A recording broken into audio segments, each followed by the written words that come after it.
เล็กเด้อเล็กเด้อเล็กเด้อ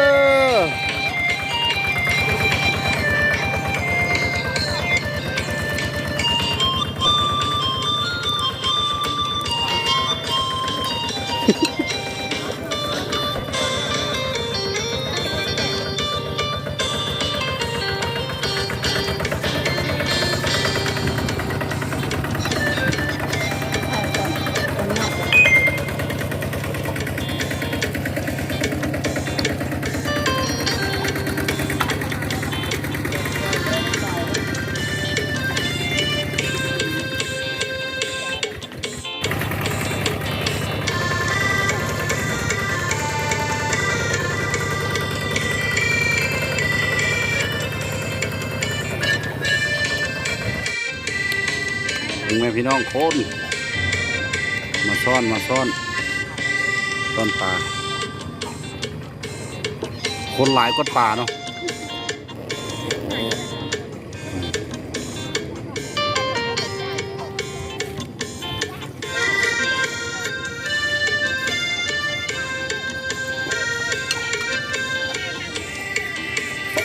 ปลาท่านแล้ว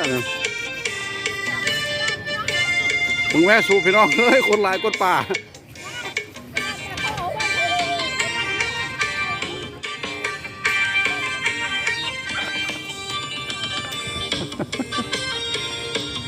เอาที่เจ็ดไป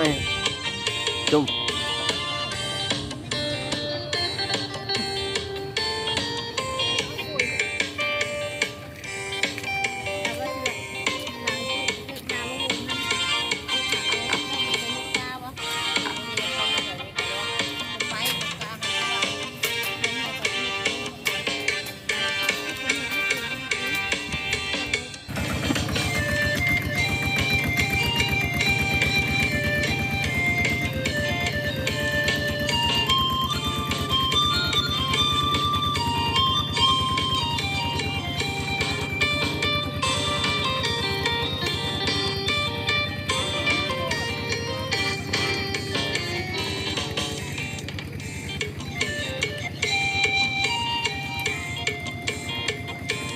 ครับคุณแม่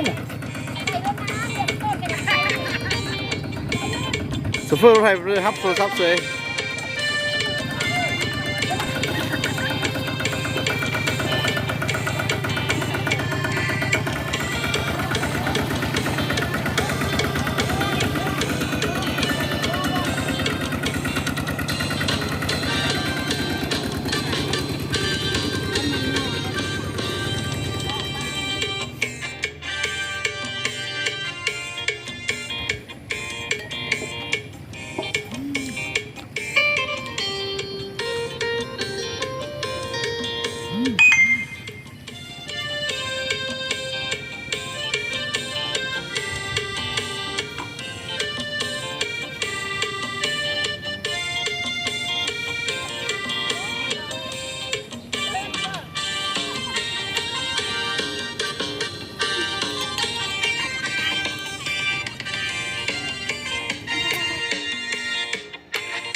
ผมเห็นอันภาพบรรยากาศนี้โดนเลยเด้มันกระคักเรา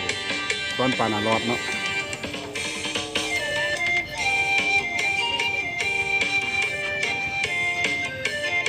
อันนี้เองนี่อันนี้ก็นี่นะ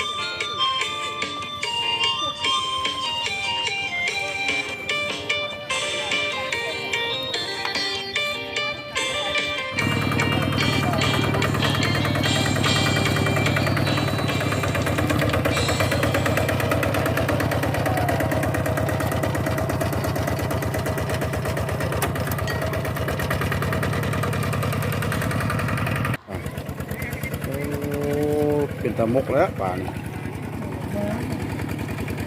หลายๆเด้อพี่น้องเลย